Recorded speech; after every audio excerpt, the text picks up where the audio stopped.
From American Falls to Malad, we've got the biggest stories in District 5 covered. This is the Southeast Idaho Prepcast with Jordan Kaye. That's right. It's another edition of the Southeast Idaho Prepcast on IdahoSports.com, brought to you by Pure Adrenaline Motorsports, your source for pulse-pounding adrenaline sports apparel and accessories that ensure you have what you need to unleash your inner beast. Brandon Baney joined as always by Jordan Kaye from the Idaho State Journal in Pocatello. Jordan, what's happening? Not much. Enjoying the fall high school sports season kind of winding down, and so the workload's getting a little easier for at least a month, probably. Yeah, and then we'll dive right back into it. So, yeah, but for you though, it actually isn't, because you, in addition to all the high school stuff you're doing at the Idaho State Journal, you still have all of your ISU responsibilities, right? Yeah. Football is still going, and now men's and women's basketball have started as well at ISU, right? Yeah, but that's focusing on one team and not 15, so it's a little easier to keep track of.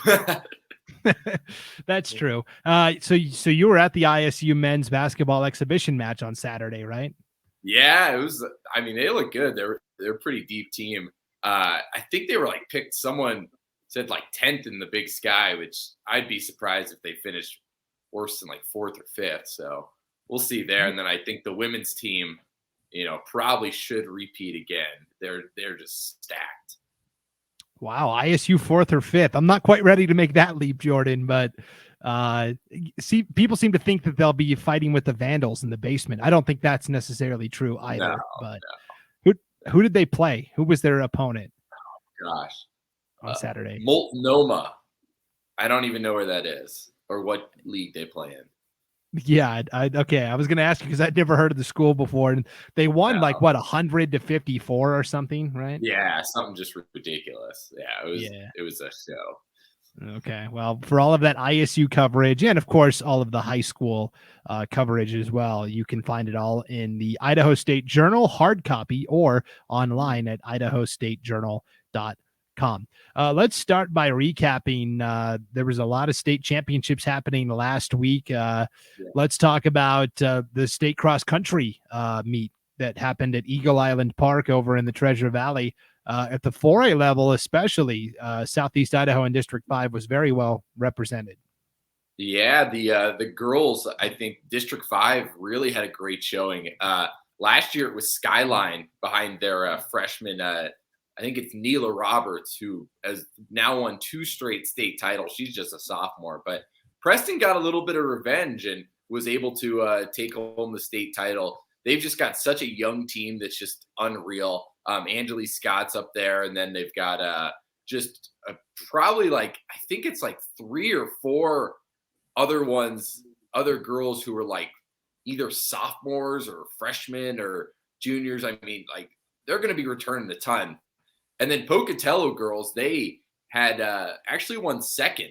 Bailey Bird, who's a just phenomenal junior. She'd probably have a couple state titles right now if it wasn't for Neela Roberts, but she finished second, just over 18 minutes, and then had a couple other girls, and Taylor Bunderson cracked the top 10.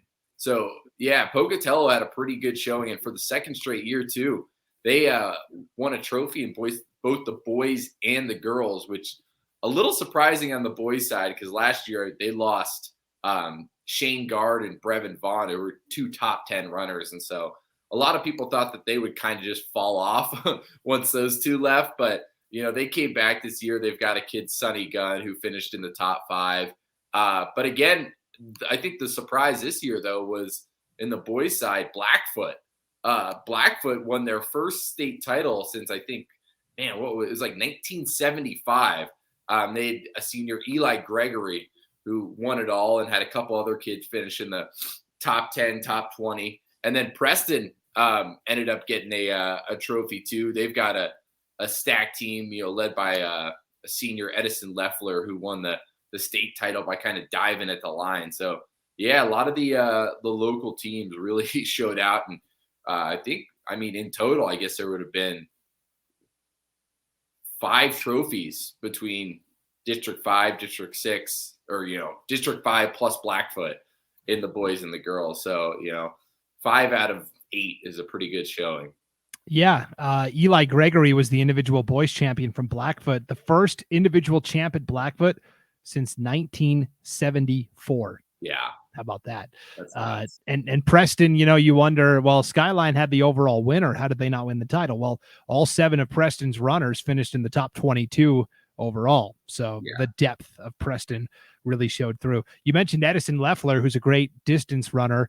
When we were broadcasting the Bob Conley cross country invite at the Portneuf Wellness Complex in Pocatello earlier this year, we were interviewing all of the champions, including the JV champions.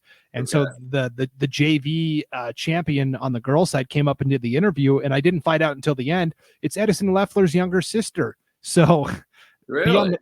be on the lookout for another Leffler coming through the ranks, but this time on the girls' side. Well, she was on their varsity team for state and actually was one of their placers. So yeah, maybe she got moved up, or maybe there's another sister. Who knows?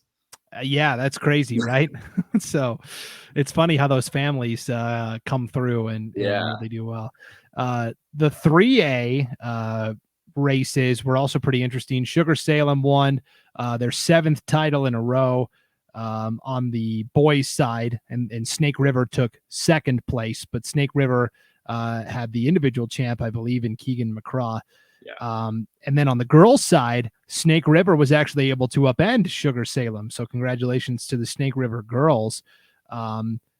Basically, it came down to the 4th and 5th runners for Snake River. They finished better than Sugar Salem, and that's what allowed them to surge past Sugar Salem for the title there. So it was pretty awesome. Keegan McCraw from Snake River ran a 16:19.3. So congrats to Keegan and Snake River as well for representing at the 3A level.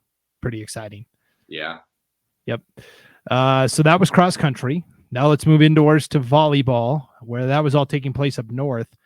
And again, District 5 well represented. And of course, we thought coming into the weekend for state volleyball that of all the teams that were competing from District 5, the Westside Pirates probably had the best chance of bringing home a championship trophy, and that's exactly what they did as they won the 2A title. Yeah, they repeated. Were one of the only local team, I guess, that actually took home the title. And I think a lot of people expected this one. They brought back just a ton of talent. They had Jesse Mariscal, who was a senior outside this year, Madeline Barzy, who was a senior libero. They just, returned a lot of talent from their championship team last year. And that's just a school and a program that knows how to win. Despite going up north, I think that can be a little intimidating sometimes as, the whole state experience. And then kind of that's amplified when you got to drive, 8 hours to go get there. And Westside just knows how to do it. They know how to win. They've got the pieces. They've got the players who understand, what it's going to take to get a trophy. And so, I don't think that one was too surprising. And then, there were two runner-up from District 5. You had Rockland team that, didn't, I think, it was a little tough to tell how good they were because they were in such a great conference that you weren't exactly sure, how that would translate to the state level. They were kind of in a dogfight all year with, Mackey, with North Gem, even Grace Lutheran, gave them some good battles. And so you weren't exactly sure, what they were going to do at state just because their record, it's not like they were a juggernaut all year. And then Grace, which had kind of a tough regular season, but again, a program that knows how to win, the reigning state champions kind of worked their way back all the way to the state title match, ended up falling there, but another trophy for Grace. So pretty impressive for those 3 programs. Yeah, Jordan, you called it with Grace because I do 8 of these podcasts a week across all of the different districts, and nobody, because we were all breaking down the brackets and thinking, we think this team could do well in this team. Yeah. Nobody gave Grace a shot except for you. So you can go ahead and own that, Jordan. Boom. There you go. Love Grace. Yep, lock it in. So state volleyball is all wrapped up, and that means now football and swimming have the spotlight this week. Mm-hmm. State swimming will take place over in Boise. I know you had a nice profile earlier this year on the swimmers in Pocatello. It's always tough to go over to state and compete, but at least they're getting to compete in person after last year's virtual state meet, right? Yeah, no, that was just kind of one of the worst circumstances for high school athletics last year. Swimming just kind of, were kicked to the corner and like, yeah, you guys, we'll give you something. They weren't even able to compete in like a real meet. It was just a district meet, but it was like at basically an empty pool, and they were just timed, and then their times were sent into the state, the IHSAA, and then it was like whatever times were the best, that's how you won. But I know a lot of District 5 coaches were pissed off because they were up in Idaho Falls where the elevation's higher than it is in Boise, and they were given um, you know, there was no way to like fluctuate that, to make it even for everyone. And so it was like everyone in District 5 and in Eastern Idaho felt like they were at a disadvantage just given that they were at a higher elevation, and there was no adjustment made. And yeah, there's a decent amount of local swimmers. I think Pocatello won the district title. Highland, really good program. They had some unreal numbers early on in the season. Then Century's got a couple. One is pretty interesting. Their coach over at Century is Peggy Kaiser, and her son John is actually going to state as a senior. Which, if you kind of tab it up, there's now been Kaiser in the last 12 state title or state meets, which is kind of wild. So 12 straight years that a Kaiser has been swimming, all from that same family. And all at Century as well? I believe so, yeah. Wow. Well, there was times I think when it was like all three schools were right. one program, but yeah, technically all at Century, I think. So pretty crazy. Wow, that's awesome. Okay. The Kaiser family, we'll keep an eye out for them at state swimming. Yeah. And then of course state football is going on as well, Jordan. We had the opening round of the playoffs last week, quarterfinals this week. I figured we'll just start at the top and work our way down because the first game we're going to talk about is the game that you were at and wrote about in the Idaho State Journal, and that's in the 5A ranks. And again, if you're watching the video of this, we're putting the brackets up on the screen so you can follow along. If you're listening to the audio only at IdahoSports.com or wherever you download your podcasts, you can still look at the brackets. They're on the homepage at IdahoSports.com, and it'll have all the info there that you need to see. We were both at the same game, actually, as Highland took on Skyview. The Rams got the win 45-28. Wasn't really decided until the second half, though. Skyview for a while was kind of matching Highland score for score, and then a couple of turnovers in the second half really turned it Highland's way. Yeah, I was kind of surprised, because it's not like Highland's offense was bad, but Skyview just found answers. And, talking with Gino Mariani, the Highland coach, afterwards, he almost seemed like happy that they had some adversity. It's like, if you're going to win state, you've got to understand that, these games are not going to be blowouts like the regular season. You're not winning, 45-17 very often. To be able to have a little bit of, adversity and have to overcome that during a game, I think that could be beneficial for them, going forward, especially, leading up to this showdown with Rocky Mountain. But yeah, this has been something kind of a trend for Highland all season. Whenever they need a stop, whenever they need a momentum swing, their defense has always found ways to come up with turnovers, to come up with stops, to force pressure. I mean, that's the backbone of this Highland team. That's what's going to carry them through state. And already after one game, you're kind of seeing the impact that they can have on a game. Yeah, we've talked about Sloan Lamson and Cody Colvin a lot this year for Highland. The guy I thought that really played the best on Friday, though, was Drew Roberts. Yep, I thought so too. He was a monster all over the field. Yeah, the former Century Diamondback, now Highland Ram. Drew Roberts on the defensive line played awesome. And I've also learned now that the Highland offense, last year we talked about how Highland's offense runs through Caleb DeMusio, right? Mm-hmm. He's the focal point of the offense. I've now learned that Jack Whitmer is the focal point of the offense. Everything runs through him. Obviously, the passing game runs through him because he's the quarterback, but even the running game, I think, starts with Whitmer. 100%. Yeah. You see when it's kind of weird. A lot of people want, 50% runs, 50% passes. And, if you're doing 50%, runs, I mean, most of those are Jack Whitmer.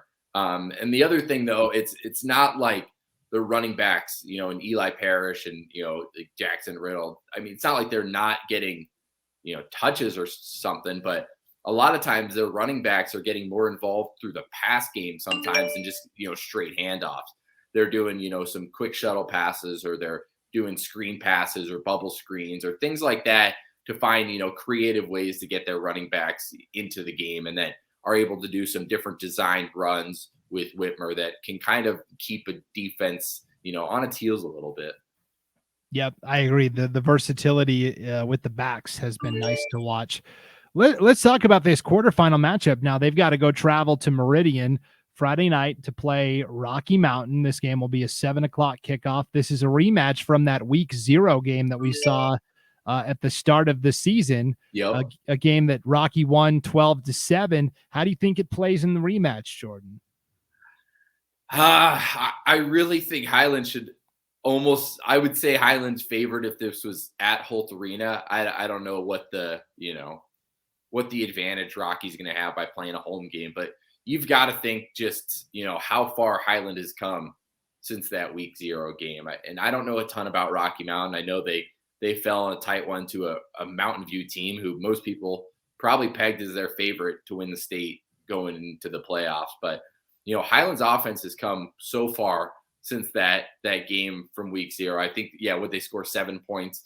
They're scoring, 7 points in the first 5 minutes of most of these games now. Jack Whitmer has been just so much more effective.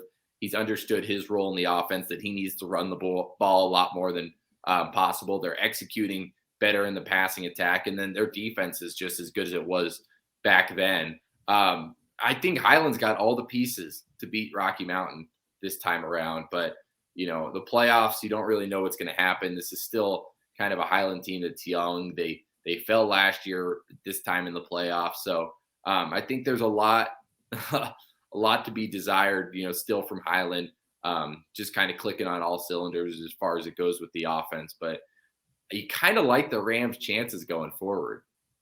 I do too, and I'll call it. I think Highland goes to Rocky Mountain. I think they get the win. I really do. Yeah.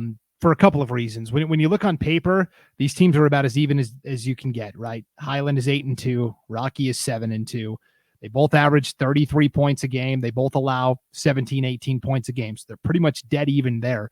What I like about this Highland team is they've been battle tested. They have experienced, a lot of these players experienced having to go on the road to Rocky Mountain last year and losing in that playoff contest, whereas Rocky Mountain lost, I think it was like 21 of their 22 starters from last year's state championship team. It's all new guys for Rocky that don't really know yet how to win in the playoffs. They haven't been challenged that way.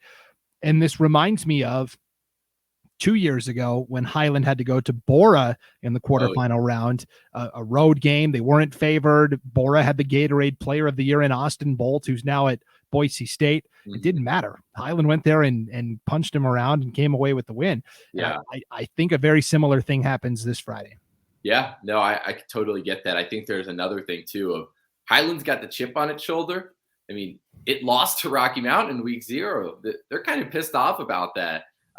They're looking at this as kind of the revenge tour. I think we've called it in the past is, you're playing Rocky Mountain here, team you lost to, and then, looking forward, possibly Rigby in the state title match. Like, they want to get revenge on these teams. They think they're better than these teams. And so, I think there's a little bit of an edge that Highland has. Yeah. So I'll call it straight out. And again, Right. if I'm wrong next week, I'll own it, but I really like Highland in this matchup. So yeah.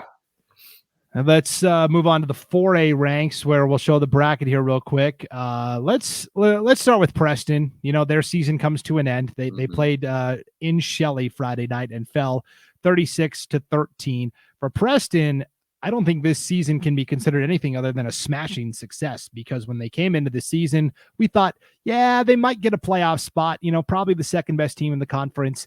And they really had an excellent year under head coach Eric Thorson. Yeah, they were one good quarter away from winning the conference and probably being like a top 3 seed in the entire bracket. So, I mean, you look at that and I don't think anyone expected that from Preston going into the year. Other thing is, I mean, they have so much young talent that's going to be returning. And I think the biggest thing for this Preston team is every coach that I talked to about them said the same thing.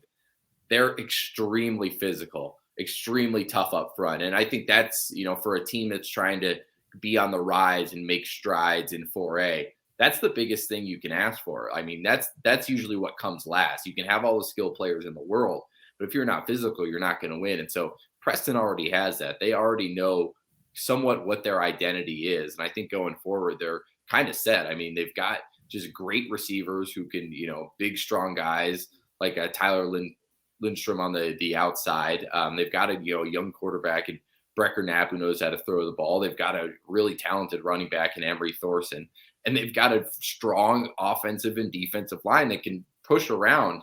I mean, most teams in 4A. Going forward, I think that's pretty much how you set a foundation for success. Yeah, and Eric Thorson, the head coach, has done this before. He took the head coaching job at Preston, he was a head coach in Utah, and he took over a program that was had won 4 games in 3 years, something like that. And he turned them around, turned them into a league championship winning team. And he's doing the same at Preston. Preston was a team that, they've won more than 4 games in 3 years. But when Eric Thorson took over 3 or 4 years ago, Preston was a team that had struggled. And now 2 of the 4 years he's been at Preston, he's taken them to the playoffs. And I think he is slowly building Preston into a really solid football team. It's really nice to watch their continued growth and development.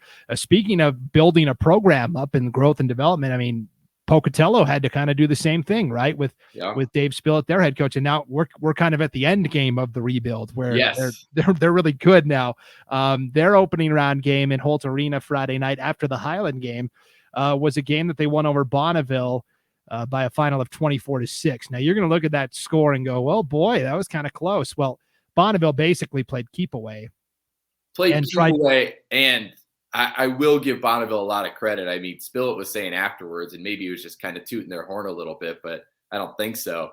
He was I watched him on film and was a little bit, nervous about this matchup. They don't have exactly the skill guys that can beat you, but they have a physical and defensive line that can get to your quarterback and kind of cause havoc for your running game. And so, that's, Pocatello has really built itself this season on a really good offensive line that opens holes for Reich and Echohawk and keeps Ryan Payne, healthy in the pocket. And Bonneville is kind of able to disrupt that a little bit. They don't have the skill players that are going to put, 35, 40 points on you, but, you can keep with a physical defensive line and playing keep away. You can make it a low scoring game that, at least keeps the game close. And then, from there, you're hoping that you can kind of work some magic in the fourth quarter and, make an upset.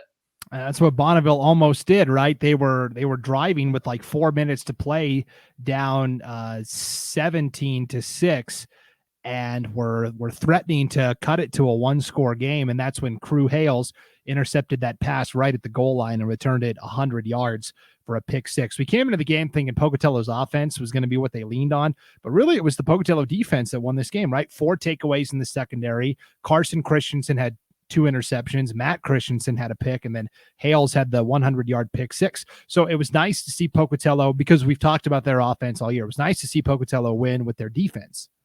Yeah,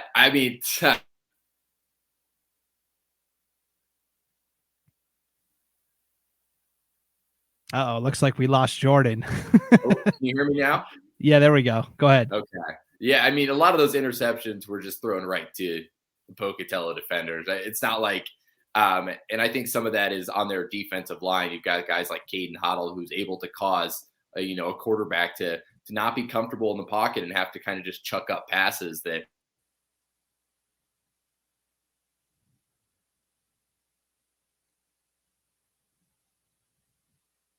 And he threw it into 4 Pocatello defenders. Any one of them could have grabbed that and taken it all the way. But yeah.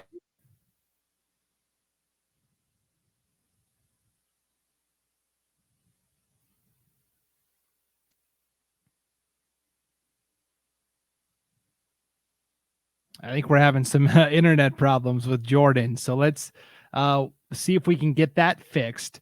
Let's bring up the bracket again here, and let's talk about this quarterfinal matchup because for Pocatello, I think this is a really dangerous draw.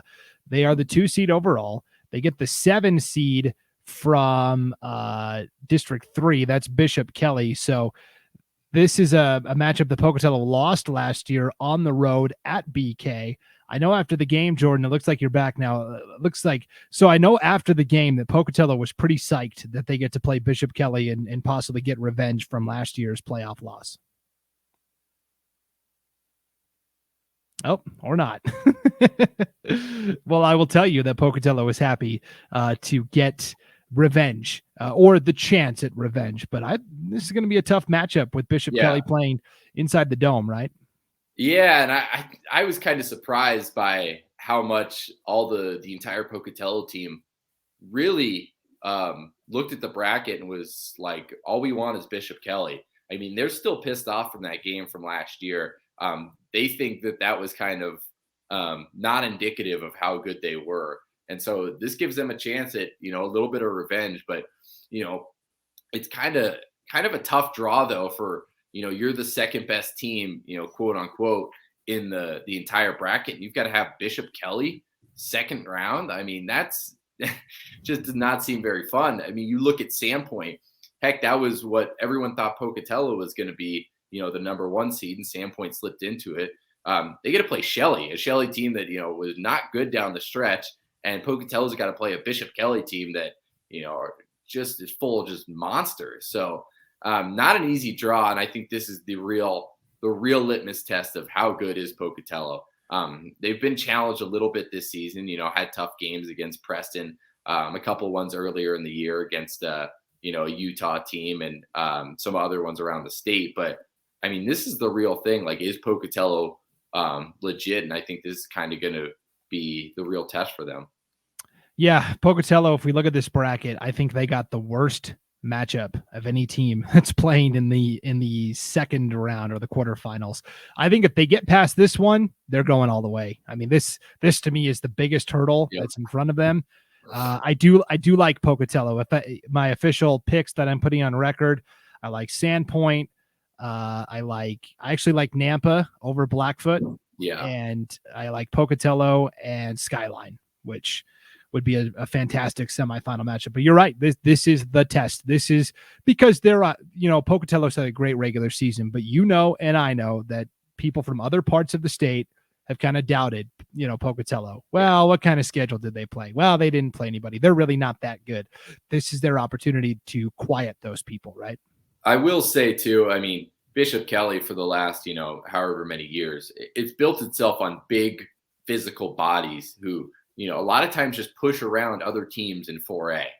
You saw it last year against Pocatello. I mean, they were just able to totally disrupt the Thunder. And then they go in the next week of last year's playoffs and they go up against a Century team who could match it, in the trenches. You had guys like Titan Fleischman and Jackson Tubia who are big bodies who can, size-wise match up with a Bishop Kelly team. And you saw how much Century disrupted them last year. Bishop Kelly couldn't get their run game going. Their quarterback was always in distress. And I think that's the opportunity that Pocatello has this week is they've built themselves on, we are now a team that can get to other quarterbacks. We have a front seven that is big, that is physical, that is fast, that is going to make, quarterbacks really have to scramble around all the time. I mean, this is the test. I mean, they've done it against some decent 4A teams and some not so decent 4A teams. I mean, this is, if you can do it against Bishop Kelly, I mean, yeah, like you're saying, their path to the championship after that just gets easier. Yep. So we'll keep an eye on Pocatello and how they do. That's a game we'll have for you Friday night on IdahoSports.com. If you want to see the full schedule of games we're doing, we got about 85% of the quarterfinal games covered in some form or fashion. You can go to our website, IdahoSports.com, click on the game streams tab, and that'll show you all the broadcasts that we're doing on the weekend. 3A ranks, Marsh Valley got that first round bye. Snake River had to play on Saturday. This is a game that I was at, Jordan, as they hosted a McCall Donnelly team that was just running on fumes. They were missing their two best athletes, DJ Green and Ethan Tinney. Snake River, it wasn't like a flashy win. It was just a solid, hey, 32-0. We're going to run the ball with Carson Hawker. And Cole Gilbert actually had a passing touchdown, a rushing touchdown, a fumble recovery, and an interception on defense. So he had a solid all-around game. Holy cow. Yeah. The fun part for that now is Snake River plays Weiser, which is Snake River coach Jeb Harrison coaching against his dad, Tom Harrison, over at Weiser. Tom Harrison obviously is the winningest coach in Idaho history, has 10 state titles, had like a 54-game winning streak in the late 90s, took Pocatello to a state title in 2006. And so now he gets to coach against his son. And we'll have a story on that in the Idaho State Journal later, tonight. But yeah, I think that's just kind of a cool thing.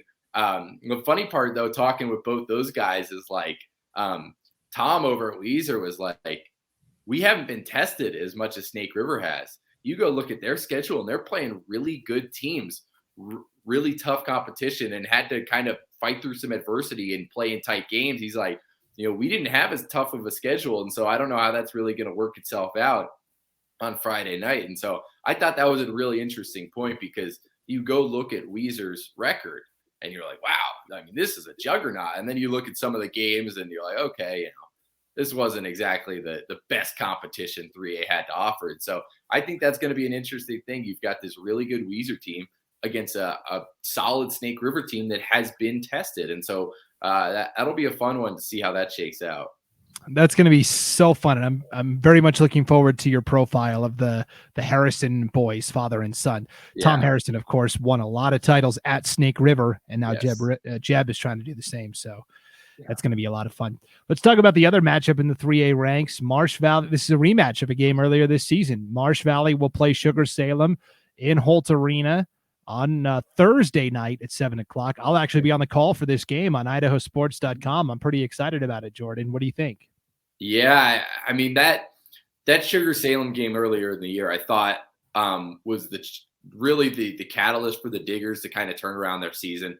They started off as the clear 3A state title favorites, hit some hiccups early in the season. Then it was kind of that Marsh Valley game that really righted their ship, and they were able to kind of coast into a pretty solid seed in the state tournament. But, Marsh Valley now has had, 2 weeks to kind of prepare, able to rest their guys. That was a big thing for them because they had some injuries late in the year. Now they're kind of able to get everyone healthy. Everyone's fresh, and now you get to play a rematch. You've got film on what you can do against Snake River. And Marsh Valley, I mean, this offense has been really, really good the last couple of weeks. Even despite a loss to Gooding, near the end there, they really knew how to run the ball. They were getting some good kind of push up front. We're having Michael Belknap and Bradley Belknap run the ball really well. And then you've got Peyton Howe, who's just an animal as a wide receiver. Really tough for most 3A corners to guard. And then as a cornerback, I mean, he shuts down the passing game pretty dang well. So I think Marsh Valley's got a really good opportunity to pull the upset here. But it's tough though, because you've got Sugar Salem, who knows how to win in these playoff situations. And so I think that's kind of a thing that if you're leaning towards Sugar Salem, you've got to look towards that. They've got the history in winning playoff games and kind of know how to do it, despite having to kind of go on a neutral field at Holt Arena. Yep, I agree. Marsh Valley lost to Snake River 28-14 in that matchup earlier this year, which is close. I mean, that's the thing with Marsh Valley. Every game is close. It's either a close win or a close loss. So if they can keep it close, then they match up athlete to athlete. They match up with Sugar Salem. It's a matter of consistency. Yeah. So we'll see. That'll be a fun game Thursday night in Holt Arena. The 2A bracket, Bear Lake got a win on Saturday. It was kind of it was one of the last games that happened in the opening round of the playoffs. 1:00, they beat Coal Valley Christian 14-3.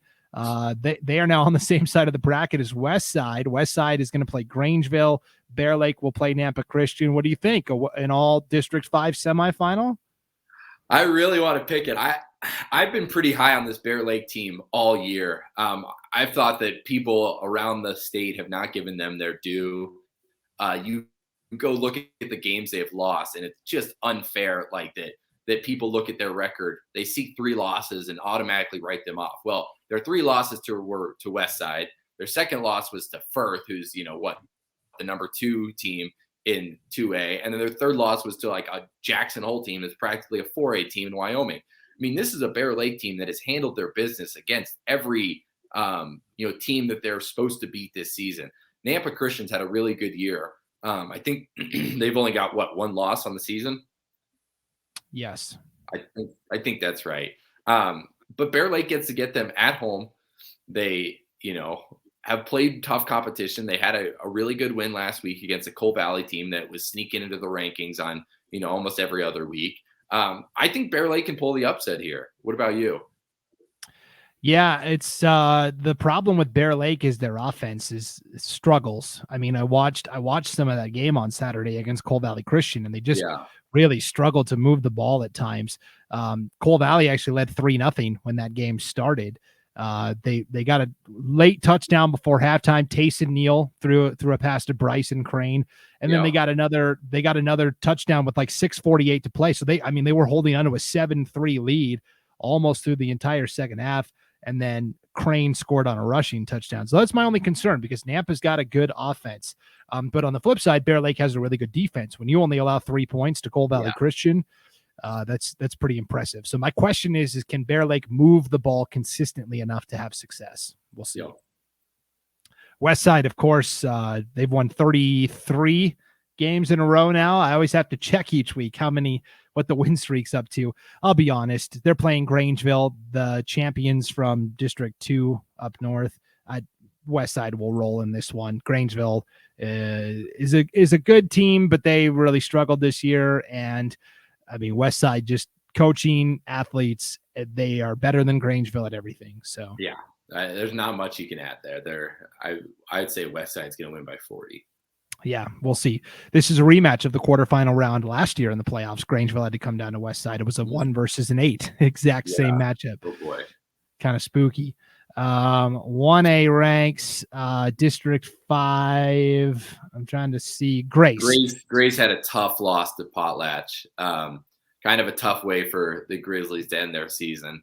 I think Potlatch won by almost 40 points. Grace had come along this year. They had really good athletes, a couple of guys who, like Dallin Draper and Titan Anderson, who are big bodied, like 6'3" dudes who you don't see very often in 1A. And so they had a lot of athletes, but sometimes just didn't have the big bodies in the trenches, and so would rely on their playmakers a lot. And that can win you a lot of games in 1A. And they just went up against a really good Potlatch team. Yeah, and that was a game played in New Plymouth. That was a tough road trip for both of those teams. And I think we learned that the White Pine League up north is a pretty talented league, because Potlatch finished 4th in that league and rolled. So, and that's who usually dominates 1A D1 is those teams up north. So it's not exactly a surprise, but kind of a tough draw for Grace.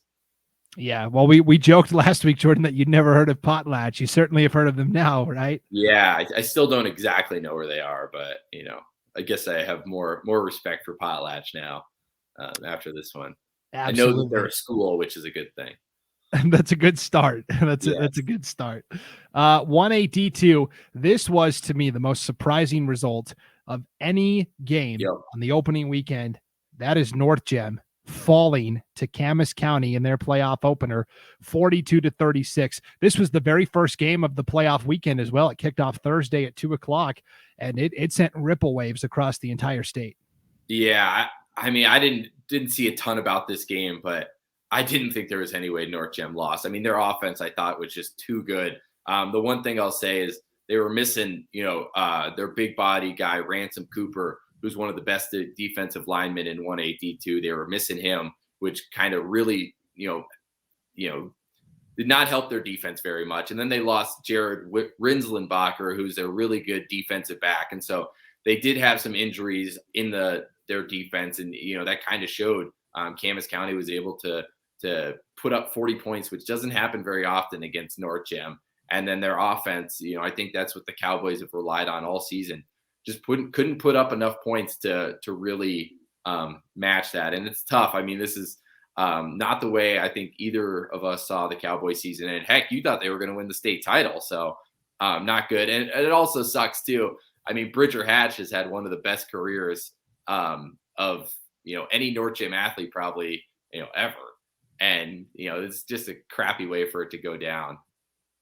If Bridger Hatch doesn't win the 1A D2 Player of the Year, then an injustice has been done. He rushed for almost 2,000 yards this year.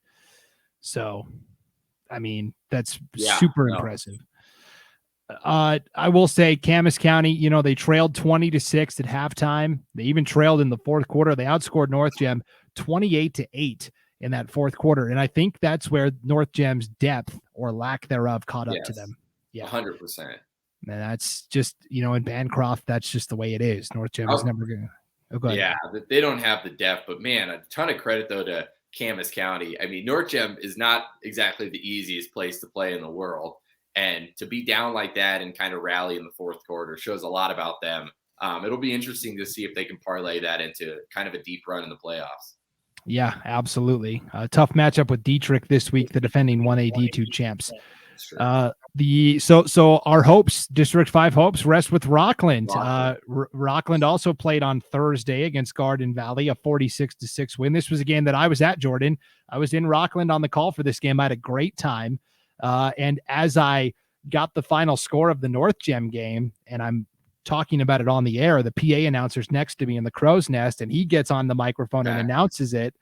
And as soon as he announced the final score of that North Gem game, all of the Rockland players and even the coaches turned around and said, "What? Are you serious? That can't be right." And this was in the middle of the game. Really? I think that because they had just lost the week before to him by 40 points? Yeah. Something like that. Holy cow. What were your impressions of Teague Matthews, their 6'4" sophomore receiver? Oh, he is a stud. Now, I will say that Gavin Perman played really well at quarterback for Rockland. He threw 5 touchdowns, and he even caught a touchdown from Teague Matthews. They did a double pass where he threw it in the flat to Matthews, and then Matthews completed it to Perman, and Perman had to make a couple of moves to get into the end zone. I will say that with Wes Matthews and Teague Matthews and JT Parrish, they've got a lot of skill guys. My question with Rockland is, can they run the ball effectively enough? Because we know their passing game is awesome. Can they run the ball enough? That's something they struggled with against Garden Valley. They went for it on a couple of 4th and shorts, and a couple of times were snuffed out and didn't get it.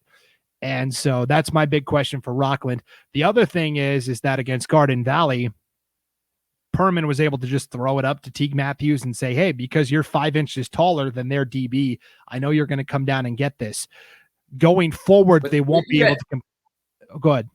Yeah, they do that in every game, though. I mean, this is kind of their same thing is they just throw the ball up. I mean, Gavin Perman just throws the ball up. It doesn't even matter who they're going against. And he's just kind of trusting them against, to get that 50-50 ball. But, yeah, like you're saying, you can do that against Garden Valley with success. Against better teams, it might be tougher, especially Castleford coming up. Yes, and weather-wise too. I mean, when that game kicked off on Thursday afternoon, it was like 65 degrees. It was a nice day. You're going to be playing. You're going to be playing Friday night now, where it's colder. I think weather-wise, they're going to be okay. No rain or anything like that. But unless they get into one of these domes pretty quickly here, it's going to be tougher and tougher to pass as we get further into the playoffs as well. So. Sure. Bad question. Where the heck is Castleford? So Castleford is in the same district as Cary. So they're kind of in that Magic Valley area, kind of north of Twin Falls. Okay, perfect. So, that's where they are. I will say geography lesson every week.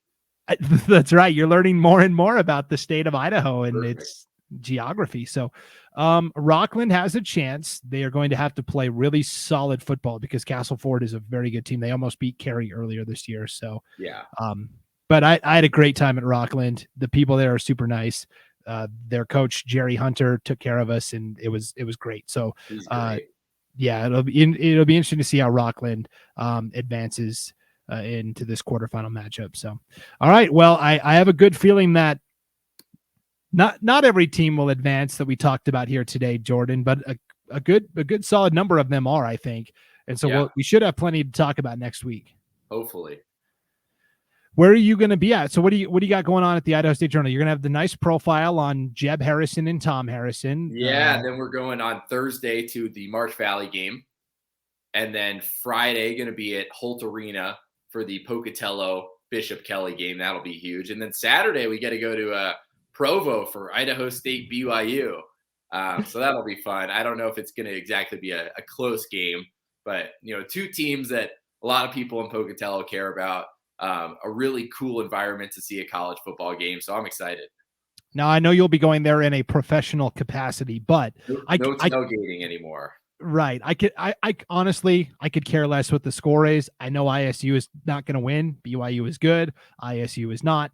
What I want to know from your recap is, were you able to find some tailgaters? Not go tailgate, but just see that they actually exist. I know. Yeah. There were people hitting me up on Twitter after last time telling me to drop by different spots. So, maybe I'll have to take them up this week. The only thing that stinks is it's a 1:30 kickoff.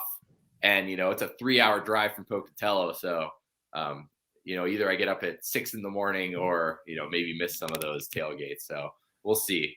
Yeah, that's true. And you're going to be up late the night before because of all the playoff stuff going on. So good thing there's coffee. That's right. Room temperature coffee, as we talked about on an earlier podcast. Yes, sir. Yep. All right, Jordan. Well, we're looking forward to all of the great content you're going to have in the Idaho State Journal this week. And I guess I'll see you Thursday night at Holtz Arena. We're both going to be there covering the game. So that'll be fun. Yeah, I'll see you there. All right. Well, thanks for tuning into the Southeast Idaho Prepcast, brought to you by Pure Adrenaline Motorsports, your source for pulse-pounding adrenaline sports apparel and accessories that ensure you have what you need to unleash your inner beast. For Jordan Kaye, I'm Brandon Baney. We'll see you here next time on the Southeast Idaho Prepcast on IdahoSports.com.